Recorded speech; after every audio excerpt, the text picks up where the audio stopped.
परीक्षित जी जो मुख्य श्रोता हैं कथा के, उनका जन्म कैसे हुआ, यह प्रश्न शौनक जी महाराज ने सूत जी से किया। तब सूत जी कहते हैं,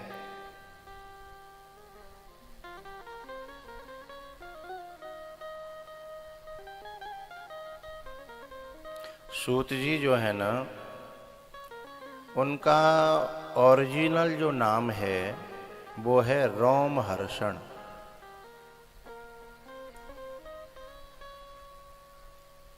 ये सूत जी तो उर्फ में आता है, उर्फ रोमहर्षण। लेकिन रोमहर्षण नाम कहां से मिला उन्हें? सूत जी ने भागवत जी का स्वाध्याय व्यास जी से किया था।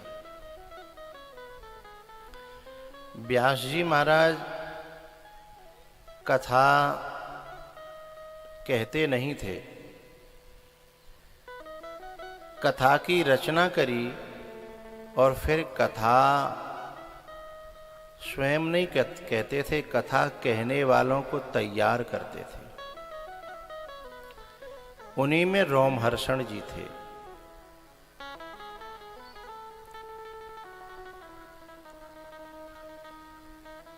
रोमहर्षण जी का जो नाम था वो व्यास जी का ही दिया हुआ था।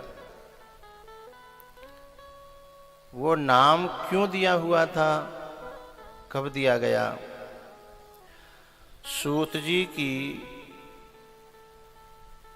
जब कथा हुई नैमिषारण्य में, तो उसमें व्यास जी महाराज ने इस कथा को श्रवण किया।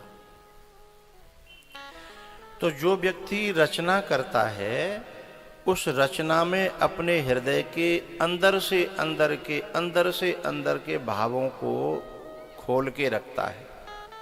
ठीक है। अच्छा, जिस व्यक्ति ने जो रचना की है, जो लिखा है, जितना वो समझ सकता है उतना कोई भी, हाँ या ना बोलो भाई, कोई भी नहीं समझ सकता। लेकिन एक दिन रोमहर्षण जी यानी सूत जी महाराज कथा में कहते कहते ये बात कहते हैं कि इस कथा में मेरे गुरुजी यहां लिखते लिखते इतना और लिखना चाहते थे, लेकिन बाढ़े कथा पार नहीं लहूं। कथा का और अधिक विस्तार न हो जाए, शायद इसलिए उन्होंने इसको यहीं तक रखा। और ये हकीकत बात थी कि व्यास जी ने वहां ऐसा ही सोचा था। इस बात को सुनकर के जिसकी रचना है, उसके हृदय के भावों की गहराई तक पहुंच करके उन भावों का वैसा ही वर्णन करने वाला वक्ता अपना शिष्य पा करके व्यास जी के रोम रोम हर्षित हो गए। इसलिए उन्होंने उसका नाम रख दिया मेरा शिष्य रोमहर्षण। जो जिसकी रचना है उसका जब वर्णन करे, विस्तार करे, तो उस गहराई तक पहुंच जाए जिस गहराई से लिखने वाले ने लिखा था। तो परीक्षित जी महाराज का अवतरण कैसे हुआ,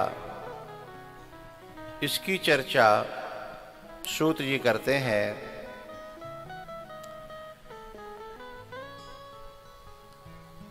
दुर्योधन अधमरा पड़ा था, मरणासन्न। भीम ने जांग तोड़ दी। वैसे भीम से दुर्योधन मर नहीं रहा था, क्योंकि गांधारी ने अपने पूरे जीवन की तपस्या आंखों की पट्टी खोल करके पूरे जीवन की तपस्या को झोंक दिया अपने दुष्ट अत्याचारी पुत्र को अमर बनाने के लिए। लेकिन ये केवल उस गांधारी की बात नहीं है, आज भी हर माँ बाप बेटा बुरे से बुरा हो, गलत मार्ग पर चलता हो, लेकिन अपने जीवन की पूरी तपस्या उसी को मजबूत बनाने में लगा देता है। वही तो गांधारी है। अब हमें देखना है कि हम गांधारी हैं या नहीं, चाहे नारी हो या पुरुष हो। भगवान ने एक बार गांधारी बुआ लगती थी भगवान कृष्ण की, कुंती बुआ थी उस नाते से। तो भगवान ने एक दिन कहा, बुआ आपने अपनी आंखों की पट्टी खोली, मुझे बड़ा दुख हुआ।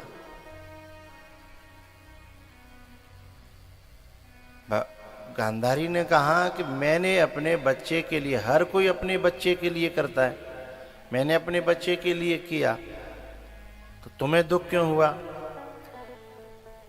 बोले मैं आपने पट्टी खोली इस बात का दुख नहीं है। बोले तो बुआ मुझे इस बात का दुख है कि पट्टी जब खोलनी चाहिए थी, जिस समय द्रौपदी का चीरहरण हो रहा था, उस समय तुम्हारा ही बेटा था, तुम भी उस दरबार में थी मां, उस समय पट्टी खोल देती तो पुत्र का हित होता कि अहित होता। जिस समय दुर्योधन ने और शकुनी ने मिलकर के भीम को जहर दिया था, ये सभी की कहानी है, कथा है। हम केवल वहां दुर्योधन को मत देखो, वहां धृतराष्ट्र और गांधारी को मत देखो। हम सब पट्टी जब खोलनी चाहिए उस समय पट्टी नहीं खोलते, और जब पट्टी खोलने की जरूरत नहीं है तब पट्टी खोलते हैं। बोले जिस समय बुआ तुमको पता था कि जहर दिया गया है भीम को, ये षड्यंत्र आपको पता लग गया था, ये आंखों की पट्टी तब खोल दी होती तो मैं कहता हूं कि तुम्हारा बेटा अमर हो जाता है।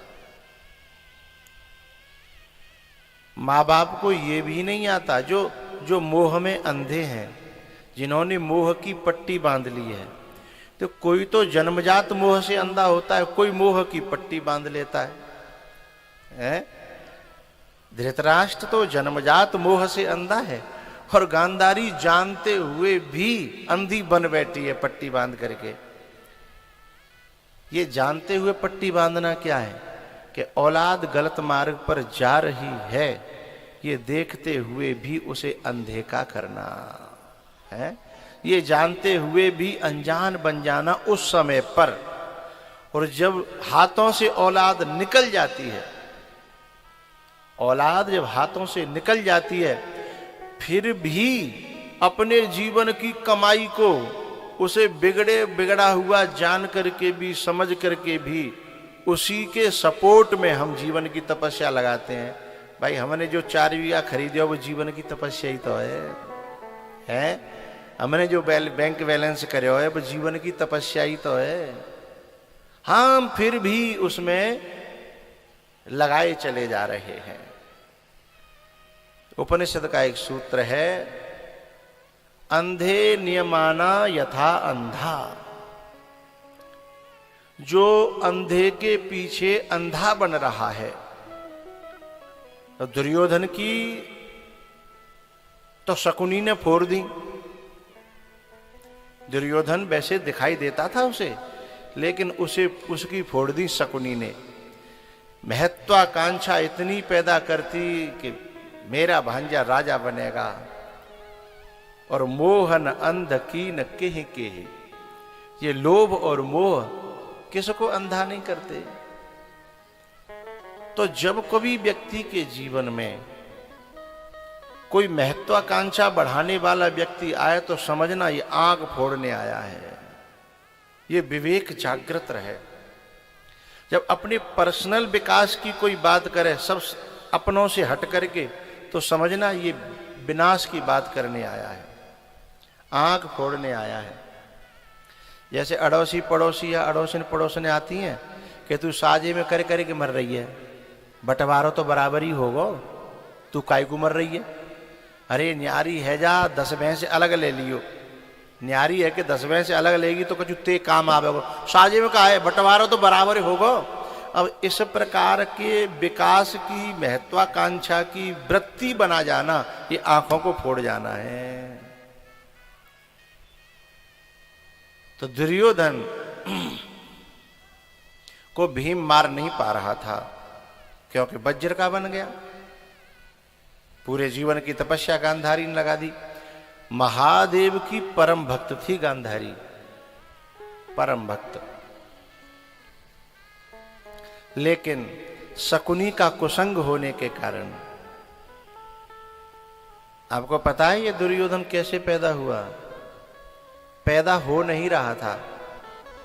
महादेव की तपस्या करी, अभिषेक किए, ऋषि मुनियों को बुला करके अनुष्ठान किया, तो गर्भ में तो आ गया। लेकिन उधर कुंती जो थी और इधर ये गांधारी, अब उस हस्तिनापुर का राजा वो बनता जो पहले पैदा होता। तो गांधारी के 9 महीना पूरे हो गए लेकिन संतान नहीं हो रही थी। तो इसने गुस्से में आकर के अपने गर्भ पर प्रहार किए कि जब तू हुआ, जब पहले कोई और हो गया पैदा, तो फिर तेरे पैदा होने का कोई मतलब नहीं है, इससे तू मर जाए तो बढ़िया। तो अपने गर्भ पर दे प्रहार दे प्रहार दे प्रहार, अपने गर्भ के 100 टुकड़े कर दिए उसने, भीतर ही भीतर मार मार के।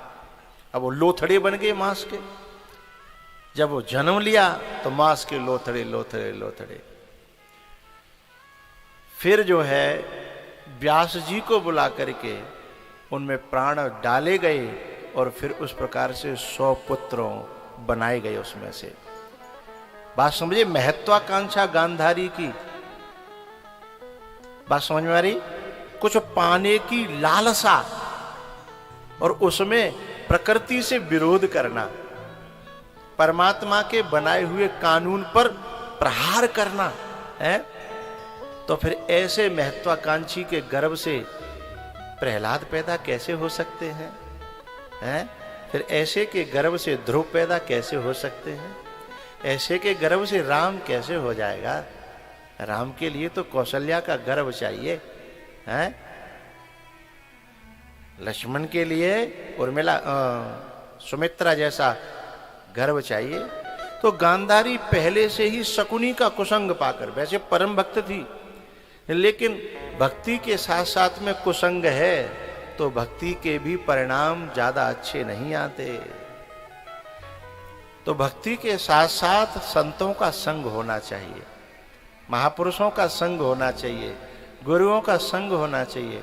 गुरु ये सिखाता है कि भक्ति करो, लेकिन जब तक अपनी बुद्धि मैच्योर न हो जाए, झूठ और सच का निर्णय न कर पाए, सत्य और असत्य का निर्णय न कर पाए, तब तक या तो अपने जीवन का निर्णय भगवान के ऊपर छोड़ दे या गुरु के ऊपर छोड़ दे, तो जीवन में अच्छी घटनाएं घटित हो जाएंगी। और उसकी जिम्मेदारी मैच्योर होने से पहले, बुद्धि के परिपक्व होने से पहले, यदि हमने निर्णय अपने अनुसार लिए, और हम गलती कहाँ करते हैं? हम दुनिया से बटेरे बटोरे हुए कूड़े कचड़े जैसे ज्ञान को अपना ज्ञान समझ लेते हैं। गांधारी जो ज्ञान समझ रही है वो दिया हुआ शकुनी का है, अपना तो कुछ है ही नहीं। अपने उस ज्ञान को ही, अपना दिए हुए ज्ञान को अपना ज्ञान समझ रही है। यथार्थ ज्ञान,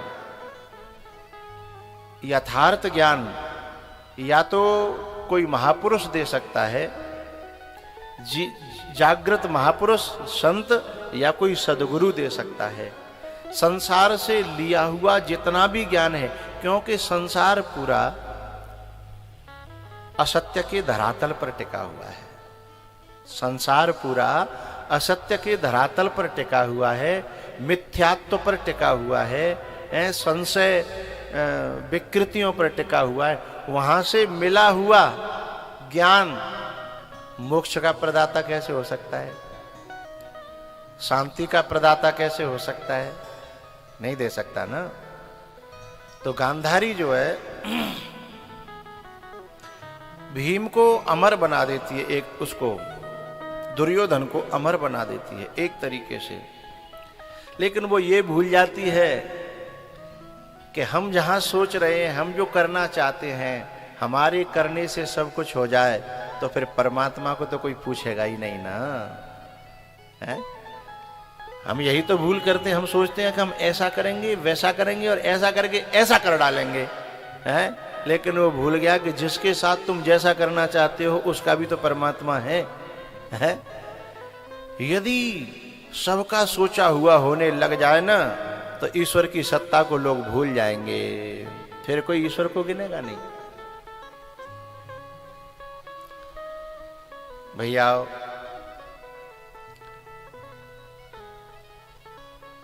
जब भीम को युद्ध करते करते दुर्योधन से अपार पीड़ा होने लगी और भीम को लगा कि अब मैं बचूंगा नहीं, दुर्योधन इतना प्रहार करता है, उससे तो चोट लगती है भीम को, लेकिन भीम जो चोट करता है उससे दुर्योधन को कोई फर्क ही नहीं पड़ता।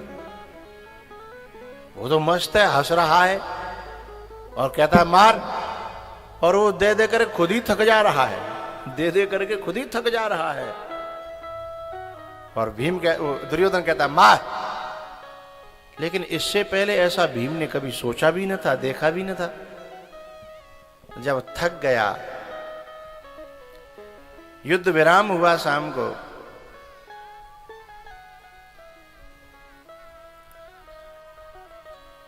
कई दिन वो जो युद्ध चला, जब भीम ने भगवान से कहा क्या मुझे मरना ही पड़ेगा, भगवान से कहता है भीम कि मुझे मरना ही पड़ेगा क्या? बोले यदि अपने बल पे लड़ोगे तो मरना ही पड़ेगा। और ऐसी वाणी भगवान ने भीम से कभी बोली नहीं थी कि मरना पड़ेगा। तो भगवान ये कहते थे कि मैं हूं ना, चिंता क्यों करते हो? लेकिन आज भगवान ने कहा कि यदि अपने बल पे लड़ोगे तो मरना ही पड़ेगा। तो भीम बोले को और बल कहां से लाऊं काऊ को, मोटी बुद्धि का तो दाई, बोली और कौन पे दे उधार लाऊं? भगवान ने कहा बल तो मिल जाएगा, इशारे में ही, जिसके भरोसे जीवन चलता हो उसका इशारा देख लेना चाहिए, उसका इशारा देख लेना चाहिए। भीम ने कहा मां लड़वे की पत्ते के इशारे की पत्ते है। भगवान ने अर्जुन से भी यही कहा था, माम अनुस्मर युद्ध च, तू युद्ध खूब कर, पर मेरे संकेतों को, मेरे इशारों को देखते रहना, एक ध्यान मेरे ऊपर बनाए रखना। मैं जब जहां जैसा इशारा करूं वैसा करते जाना, पूरे महाभारत का विजेता तू होगा। अर्जुन से कहा पूरे महाभारत का विजेता। तो अर्जुन ने तो वाकई एक भी क्षण भगवान से निगाह हटाई नहीं, लेकिन भीम ने मोटी बुद्धि को तो बोले यदि मैं तुम्हारी तरफ देखूं तो जीत जाऊंगा? बोले पक्का जीत जाएगा, गारंटी मेरी है। बोले ठीक है, तो कल युद्ध करूंगा मैं देखूंगा। युद्ध होने लगा। जब गदा मार मार के भीम की पीठ पे, छाती पे मार मार के थक गया, तो फिर भीम ने भगवान की ओर देखा कि अब क्या करूं, हैं? तब फिर भगवान ने अपनी जंगा पर हाथ मारते हुए कहा, मजले भैया हाँ, मजले भैया हाँ, जंगा पे हाथ मारते हुए इशारा करते बोले यहां मार। अब ये राज तो केवल भगवान के अलावा किसी को पता ही नहीं था कि ये केवल यहां से कच्चा है, बाकी तो वज्र का हो गया है? सारी दुनिया के रहस्य या तो परमात्मा को पता होते हैं या किसी बुद्ध पुरुष, जागृत पुरुष महात्मा को पता होते हैं। इसलिए जो हमारे अपार बल से काम नहीं होता वो गुरुओं के इशारे से काम हो जाता है। नहीं, भीम की 7 पीढ़ियां भी दुर्योधन का बाल बांका नहीं कर सकती थी। हैं? जैसे ही इशारा देखा, और ये कच्चापन भी भगवान ने ही रखा था।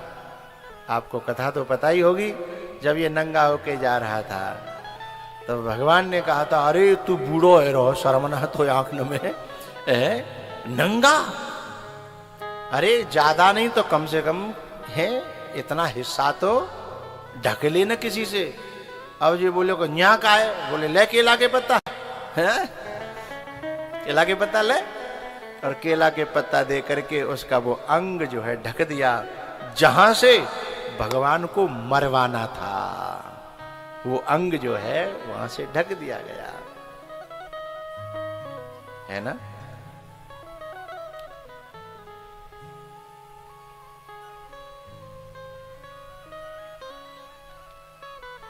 दुर्योधन गिर पड़ा और क्या कह रहा है पता है? अधर्म हुआ है, अधर्म हुआ है, अधर्म हुआ है। भगवान बोले, भाई को कह रहो जा बात है, जा कह को रहो है, अधर्म हुआ है, अधर्म हुआ है। अरे कोई धर्मात्मा कहे तो शोभा देता है? कोई धर्म का धारण करने वाला कहे तो शोभा देता है। तू कह रहा है, तूने धर्म का पाठ कहां पढ़ा था रे? हैं? तेरे खून में ये धर्म की दुहाई कहां से आई? तो आज भी वो लोग दुर्योधन ही हैं, खुद तो अपार धर्म का सहारा लेते हैं, लेकिन खुद को बचाने के लिए जरूरत पड़े तो धर्म की दुहाई देते हैं। वे दुर्योधन के ही अंशवंश हैं। खुद के बचाने के लिए धर्म की दुहाई दें, हैं? और अपना जीवन अधर्म से भरपूर रखें, वे दुर्योधन ही हैं। बोले तू कह रहा है धर्म हुआ, अधर्म हुआ, अधर्म हुआ।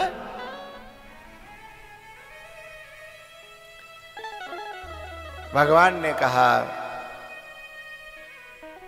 युधिष्ठिर जी से, बड़े भैया अब चलो,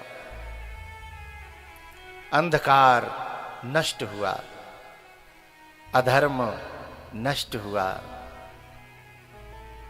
परित्राणाय साधूनां विनाशाय च दुष्कृतां धर्म संस्थापनार्थाय संभवामि युगे युगे।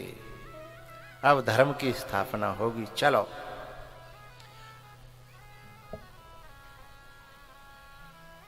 एक बात बताऊं, 3 चीजों को जो समझदार और संसारी पुरुष होते हैं, सामाजिक समझदार, संतों की बात नहीं कह रहा, सामाजिक समझदार लोग होते हैं, वो 3 चीजों को अधूरा नहीं छोड़ते। क्या क्या? एक तो काले नाग को अधमरा करके नहीं छोड़ते। यदि पुरवैया चल गई, बड़े बूढ़े बैठे हैं यहां, यदि पुरवैया चल गई तो नाग बिल्कुल नेक प्राण अटके रह गए हों, नेक पूंछ न्यों हल रही हो, बस पूरा मार दिया गया हो, फिर भी वो जिंदा होने की क्षमता रखता है। एक तो नाग को अधमरा नहीं छोड़ते हैं, दूसरे कर्ज को थोड़ा सा भी नहीं छोड़ते हैं, क्योंकि थोड़ा भी रह गया तो कुछ दिनों में हो सकता है तुम्हारे खेत और घरे सब लेके जाए, ब्याज पे ब्याज, ब्याज पे ब्याज, ब्याज पे ब्याज। और तीसरा,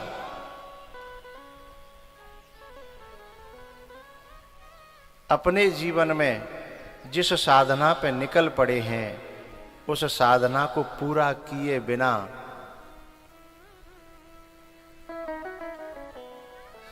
विश्राम नहीं करते हैं। क्योंकि गांव की एक कहावत है, उठी पैंठ 8 ही दिन लगती है। लेकिन ये जो पैंठ हैं तो ये तो 8 ही दिन लग जाती हैं, लेकिन जीवन में चलती हुई साधना एक बार विराम ले जाए तो फिर पता नहीं 8वें दिना लगेगी कि 8वें जन्म में लगेगी कि जन 8वें युग में लगेगी। हैं? चलती हुई साधना एक बार रुक जाए। भैया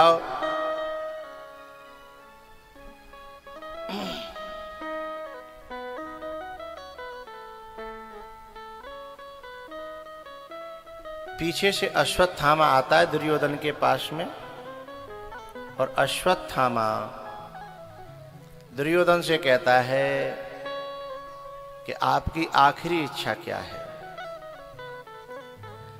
अच्छा एक बात बताऊं, ये चमचे लोग होते हैं ना, चमचा, दुर्योधन के 3 खतरनाक चमचे थे।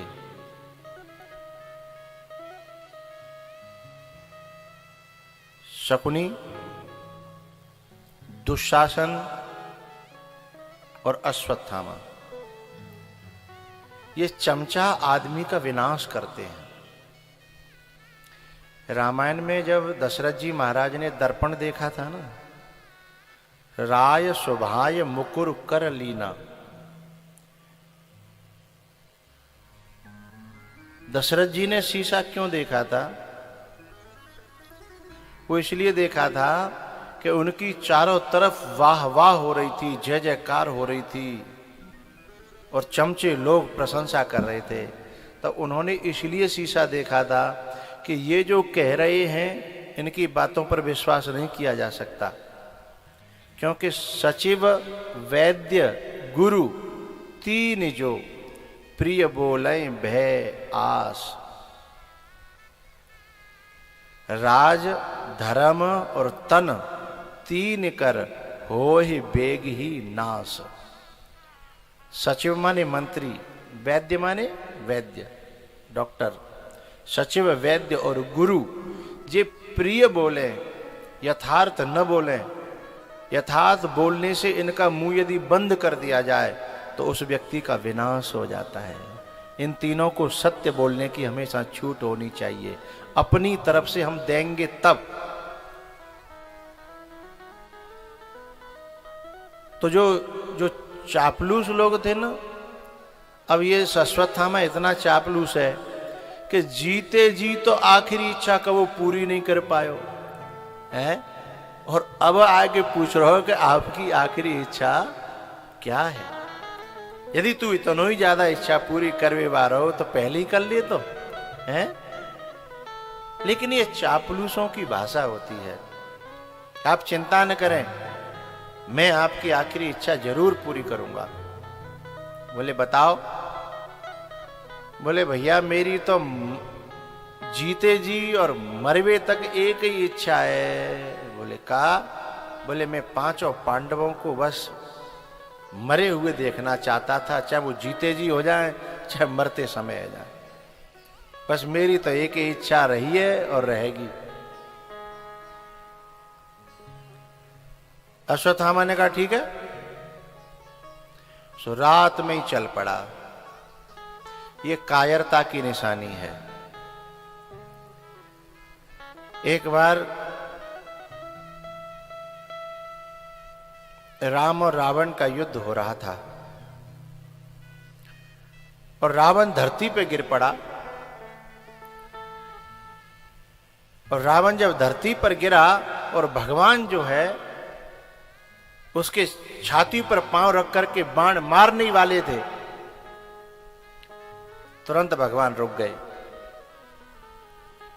रावण ने कहा रुक क्यों गए? तो भगवान ने कहा तुम्हारे हाथ से तलवार अलग हो गई है और मैं निहत्थे पर वार नहीं कर सकता।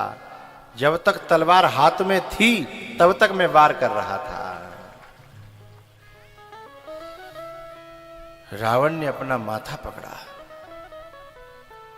दुश्मन भी इतना धर्मात्मा, दुश्मन भी इतना, नहीं तो दुश्मन तो मौका देखता है? पूरी रात रावण चिंतन में रहा कि दुनिया को तो मित्र इतने अच्छे मिलते होंगे, लेकिन मुझे दुश्मन भी इतना अच्छा मिला है, मैं कितना सौभाग्यशाली हूं। हैं? अब भले ही मैं जीवित रहूं, पर एक बार के लिए उसने अपनी स्वभाव से मुझे मार डाला। अब वास्तविक बात तो यह है कि मैं मर गया, अब केवल देह रह रहा है। पूरी रात सराहना करता रहा राम की रावण।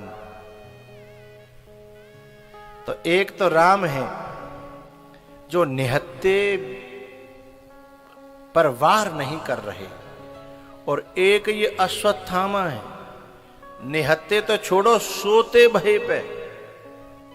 और वो रात्रि में, जबकि वहां नियम था कि रात्रि में कोई कितनों काऊ को बड़ो दुश्मन होए, लेकिन रात्रि में कोई काऊ मारेगो नहीं, दिन में युद्ध होगा। ये रात्रि में चला गया।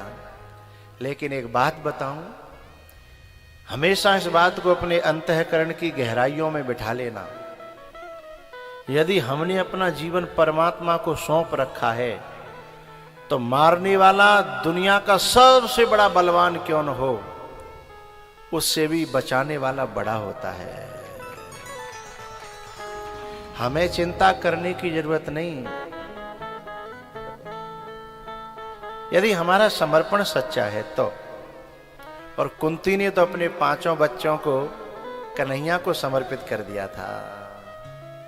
एक बात बताऊं बड़ी गहरी, क्या रहता हूं जी।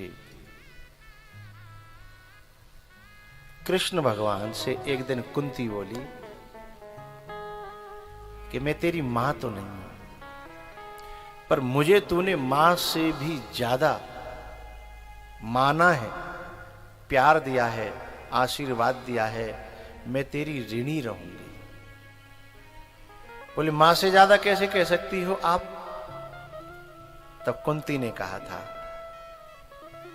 लाला मैं भूली नहीं हूं, तेरे खुद के 6 भाई मौत के घाट उतर गए। तेरे खुद के 6 भाई मौत के घाट उतर गए। तेरी मां देवकी उनके लिए रोती है। तेरी मां देवकी उन 6 बच्चों के लिए रोती है। तूने अपने उन 6 भाइयों को नहीं बचाया, मर गए। 8 थे नहीं, 8वें नंबर पे भगवान थे, 7 में बलदाऊ भैया, उससे पहले 6 बच्चे कंस ने मार दिए थे, पहुंच गए। बोले तूने अपने 6, तू चाहता तो बचाने का रास्ता निकाल सकता था, हैं? अरे चलो कोई बात नहीं, मर गए, मरे हुए बच्चों को भी तू वापस ला सकता है, क्योंकि अपने गुरु के पुत्र को तू वापस लेकर के आया था और गुरु को दिया था, ला सकता था। लेकिन तूने अपनी मां के 6 पुत्रों को मर जाने दिया, और मेरे 5 के 5 पर जिंदगी भर विपदाओं पे विपदा, विपदाओं पे विपदा, आपत पे आपत आई, पर मेरे 5 के 5 जिंदे हैं। ये तेरी कृपा नहीं तो क्या है?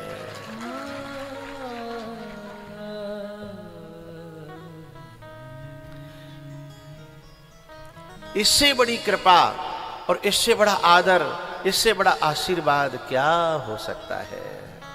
मैं तेरी ऋणी हूं केशव, और मैंने कभी चिंता नहीं की, मेरे बच्चों ने भी कभी चिंता नहीं की। बस तेरे भरोसे जगते हैं और तेरे भरोसे सोते हैं, हा?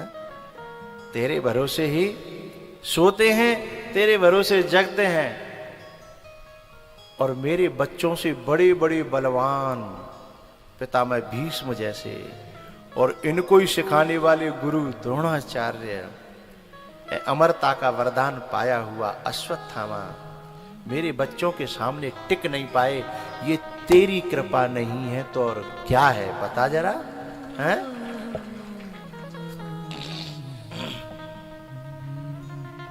लाला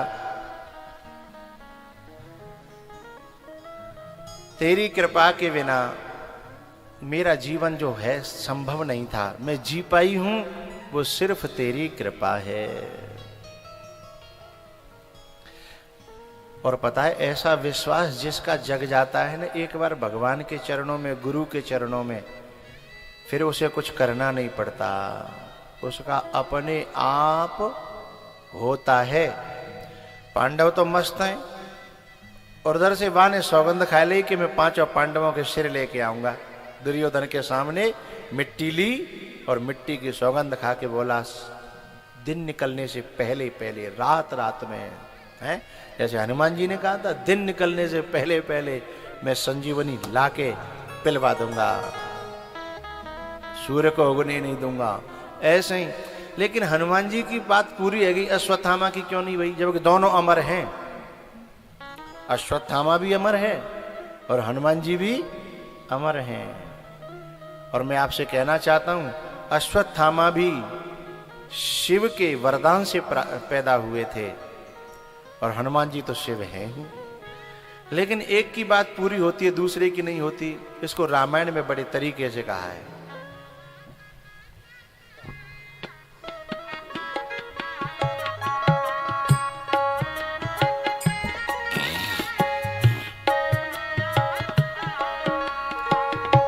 विफल हो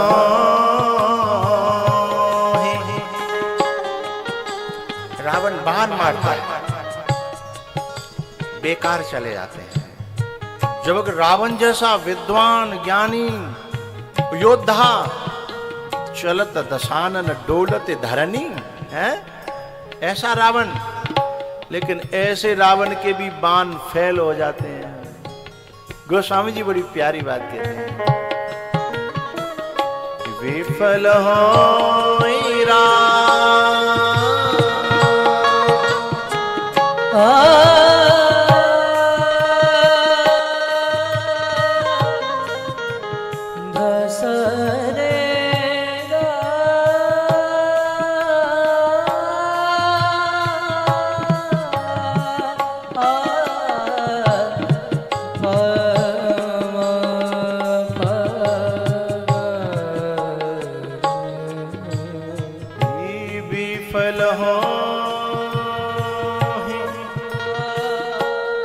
रावण सर कैसे,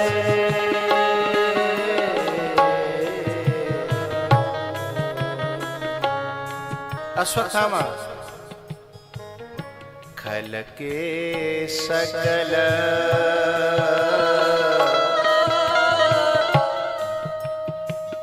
मनोरथ जैसे,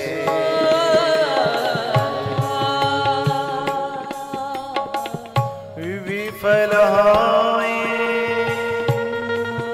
रावण सर कैसे, खल के सकल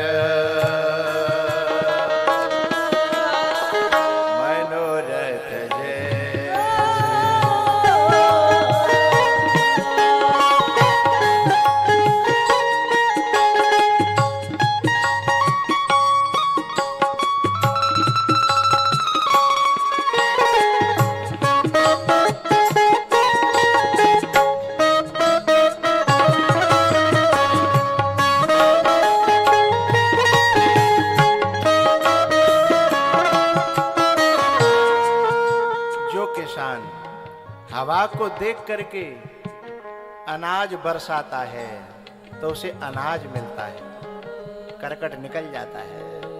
और जो किसान हवा का रुख देखे बिना अनाज बरसाने की कोशिश करता है, अनाज तो मिलता नहीं है, आंखें फोड़ लेता है, हैं? इसलिए भगवान जो खल होता है ना, वो उसी किसान की तरह रुख नहीं देखता, भगवान की कृपा की हवाओं का है। लेकिन जो भगवान का दास होता है, भक्त होता है, वो भगवान की कृपा की हवा का रुख देखता है। सनमुख मरुता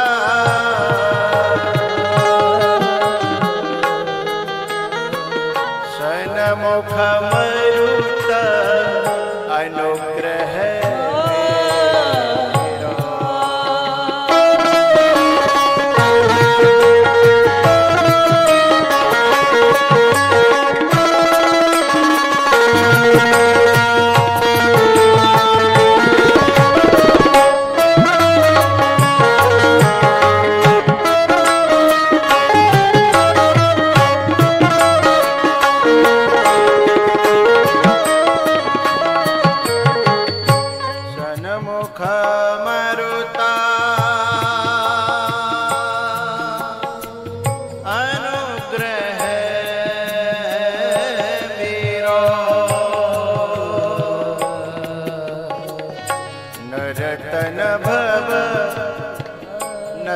नरतन भव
सनमुख मरुता अनुग्रह मेरा नरतन भव वारिधि कहूँ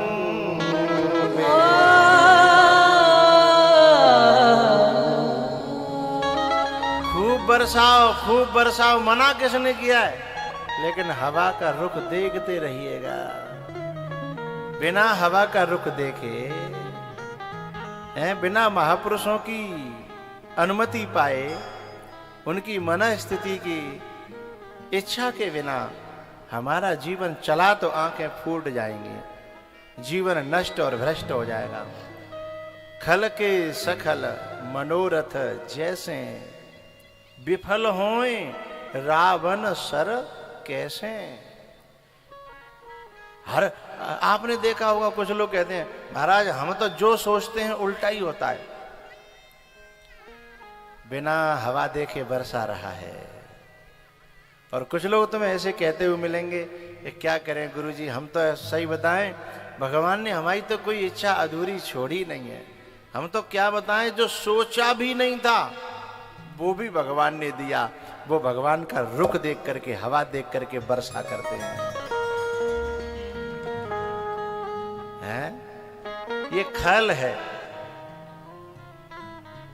एक दो कौड़ी के संसार के व्यक्ति की खुशी की पाने के लिए उसकी बड़ाई पाने के लिए क्या कर रहा है, अधर्म के रास्ते पर जा रहा है। संसार के लोगों को खुश करने से क्या मिल जाएगा है? अरे एक है साधे सब सधे, और सब साधे सब जाएं, और हम काय में लगे हैं? सबे साधने में लगे हुए हैं। भैया जैसे ये यहां से चला, पांडवों को तो पता भी नहीं है, लेकिन कन्हैया के माथे पर पसीने की बूंद आ गई है, क्योंकि जिम्मेदारी जो लिए हुए है पसीना तो उसी को आएगा ना, जिम्मेदारी ले रखी है। और शरणागत कहूं जे तजहें निज अनहित अनुमान है, तेनर पामर पापमय तिनहि बिलोकत हान। भैया भगवान के माथे पर पसीने की बूंदें आ गईं और उसी क्षण रात्रि में ही गए और पांचों पांडवों से कहा खड़े हो जाइए। बोले बताओ। अरे आप अचानक ऐसे, ये कुरुक्षेत्र में पांडाल लगे हुए थे, उन्हीं में सोते थे, ये युद्ध के समय की बात है। बोले खड़े हो जाओ। बोले बताइए। बोले आज आप फलाने पांडाल में सो जाइए, रावटी में सो जाइए। बोले ठीक है। समर्पण में क्या, क्यों, कैसे, ये शब्द नहीं होते हैं, न मुंह में होते हैं न दिल में होते हैं। समर्पण में केवल दो ही बात होती है, जी हाँ, जी और हाँ, और मुंह से ही नहीं, प्योरिटी ऑफ हार्ट होती हैं ये बातें, दिल की गहराइयों से होती हैं। उस माई के लाल का तीनों लोकों में ब्रह्मा विष्णु महेश भी आ जाएं तो बालवांका नहीं कर सकते, इसका ऐसा समर्पण हो। और मैं ऐसे नहीं कह रहा, मैं प्रमाण के साथ कह रहा हूं। बालवांका करने आए थे अनसुईया का तीनों देव हैं, अब विनते बड़ा तो कोई है नहीं, तीनों देव आए, चले थे नंगा करने और तीनों के तीनों नंगे पड़े हैं पलना में। आए थे नंगा करने और तीनों के तीनों नंगे पड़े हैं। क्यों? क्योंकि जिसके जीवन में जी और हाँ वो जाने, और जिनके जीवन में बस ये ज्यादा चलने लग जाए और बात बात पे क्यों, क्या, कैसे, अच्छा, ये हृदय से यदि ऐसी बातें निकलें तो समझना हम कहीं न कहीं अश्वत्थामा की तरह हैं। पांडव, भगवान ने कहा यहां नहीं सोओगे, बोले जी सरकार। दूसरे उसमें सोओगे, बोले जी सरकार। पांडव दूसरी जगह सो गए, लेकिन पांडवों के जो 5 बच्चे थे उन्होंने देखा कि ये खाली पड़ा है, थके थकाए, चलो यहीं सो जाएं। वे वहां सो गए और वो अश्वत्थामा पांडव समझ करके उन बच्चों के सिर काट ले गया। उसने पता कर रखा था कि फलाने शिविर में सोते हैं वो वहीं पहुंचा। लेकिन मैं आपसे एक बात कहना चाहता हूं कि पांडव तो बच गए, लेकिन पांडवों के बच्चे तो मर गए। ऐसा क्यों? मैं इसलिए ये बात कुरेद रहा हूं क्योंकि चाहे भले ही माँ बेटा हो चाहे बाप बेटा हो, बचेगा वही जिसके जीवन में समर्पण होगा, और जिसके जीवन में समर्पण की थोड़ी भी कमी आएगी उसको अपनी जिम्मेदारी खुद जाने, उसकी जिम्मेदारी भगवान पे नहीं है। समर्पित 5 पांडव थे, समर्पित 5 पांडव थे। ये बच्चों में पूर्ण समर्पण नहीं था। सिर काट ले गया, आखिर दुर्योधन के पास पहुंचा। दुर्योधन ने देखा कि अरे दुर्योधन, अरे अश्वत्थामा, तूने तो मेरे को पानी देने वाला भी नहीं छोड़ा, तू ये क्या कर ले आया? इन बच्चों से मेरी कोई दुश्मनी नहीं थी, मेरी दुश्मनी तो उन पांडवों से थी। अरे हमारे मर जाने के बाद में पानी देने वाले तो यही रह जाते, इनसे मेरी क्या दुश्मनी थी? तो जो व्यक्ति दुनिया वालों को खुश करने के चक्कर में रहता है उसकी ये हालत होती है, न वो उधर का रहता है और न वो इधर का रहता है। इधर का भी नहीं रहा, दुर्योधन तो और नाराज हो गया, ये तूने किया क्या। और पांडव तो नाराज भय ही पड़े हैं। तो कभी कभी हम दुनिया वालों को खुश करने के लिए ऐसी युक्तियों का प्रयोग करते हैं, तो कभी कभी फिर हमें ही इतना बुरा दिन देखना पड़ता है कि फिर ना हम इधर के रहते हैं और ना उधर के रहते हैं। भैयाओ, दुर्योधन तो अपना शरीर त्याग देता है, प्राण त्याग देता है, लेकिन अर्जुन ने जब जग करके अपने 5 पुत्रों के केवल लाश देखी, क्रोध का पार न रहा और पता लगा लिया कि अश्वत्थामा ने मारा है, पीछे दौड़ पड़े। अश्वत्थामा ने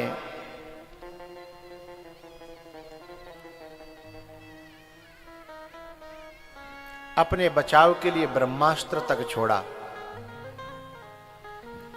लेकिन यदि हम पांडवों के जीवन को देखें ना, तो पांडव बाल बाल बचते रहे जीवन भर, और बाल बाल बचाता रहा है उन्हें बचाने वाला। यहां भी भगवान ने उस अश्वत्थामा के ब्रह्मास्त्र को वापस कराया, शांत किया, लेकिन पता है उसने अश्वत्थामा को पकड़ करके जब मारने की कोशिश की अर्जुन ने, तो कथा में मैं विस्तार न करके इतना कहूंगा कि द्रौपदी ने कहा कि ये गुरुपुत्र है। किया तो इसने वो काम है कि इसे मौत के घाट उतारा जाना चाहिए, पर ये गुरु पुत्र है, मारने लायक नहीं है। ऐसी स्थिति में क्या किया जाए? एक तरफ तो वो छोड़ने लायक नहीं है और दूसरी तरफ वो मारने लायक नहीं है। तो फिर भगवान ने समाधान दिया कि एक काम करो, इसे मारो भी और छोड़ो भी। बोले दोनों काम एक संग कैसे?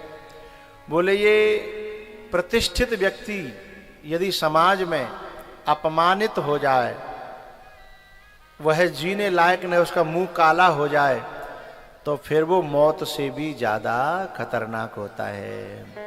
इसलिए इसकी मणि निकाल लो, मुंडन कर दो और छोड़ दो। इसलिए न ये जिएगा और न ये मरेगा। मर तो इसलिए नहीं पाएगा, अमर है, और जी इसलिए नहीं पाएगा समाज में, क्योंकि ये जीने लायक रहा ही नहीं है। आज भी अश्वत्थामा जीवित है, मरा नहीं है, अमरत्व का वरदान प्राप्त है उसे, लेकिन समाज में जीने लायक नहीं है ना, इसलिए छुपा छुपा फिरता है। कभी कभी सूचनाएं मिलती हैं कि अश्वत्थामा यहाँ आया था कई जगह, क्योंकि शंकर भगवान का भक्त था वो।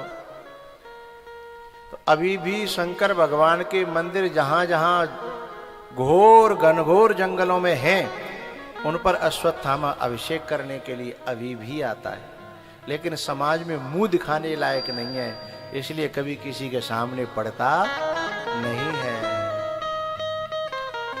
हाँ, हमारे क्षेत्र में, चंबिल क्षेत्र में भी एक महादेव जी का मंदिर है। महादेव जी वहाँ ऐसा, वहाँ के जो संत हैं उन्होंने हमें बताया था कि महाराज यहाँ हमेशा बेलपत्र और जल चढ़ा हुआ मिलता है, चाहे हम रात के 2 बजे पहुँचे, चाहे 3 बजे पहुँचे, चाहे 4 बजे पहुँचे, हमसे पहले ही यहाँ बेलपत्र चढ़े हुए मिलते हैं, जल चढ़ा हुआ मिलता है। चंबिल के किनारे पर, अपने पास में ही है वो जगह। कौन, क्या नाम है उसका? महेवा, क्या नाम उसका वो है? अरे चंबिल के किनारे पे अपन गए थे ना हम, महेवा चंबिल की घाटी किरार है, उस किरार के ऊपर जो है वो महादेव जी विराजमान है। मैंने दर्शन किए थे। तो चंबिल से लेकर के जल जो है वहाँ चढ़ाने के लिए अश्वत्थामा आता है, ऐसी वहाँ के संतों की बताई हुई बात मैं बता रहा हूँ। ऐसा कई जगह वो भ्रमण करता रहता है, भटकता रहता है, भटकी आत्मा तो है ही है। ऐसे करता रहता है, लेकिन समाज में नहीं आ सकता क्योंकि उसने ऐसे कर्म नहीं किए जो समाज में आ सके। भैया अश्वत्थामा ने जो है, जब वैसे तो यदि कोई दूसरा होता तो इस एहसान में कि चलो प्राण तो छोड़ दे, इस एहसान को मानता, लेकिन दुष्ट न छोड़े दुष्टता, कैसे हु सुख देत और धोएऊ 100 बार के, काजर होतन श्वेत। काजर कितनो धुओ, काजर सफेद कर दे, कोई माइक लाल ऐसो है जो काजर सफेद कर दे, जो धो के तो है जानो चाहिए है?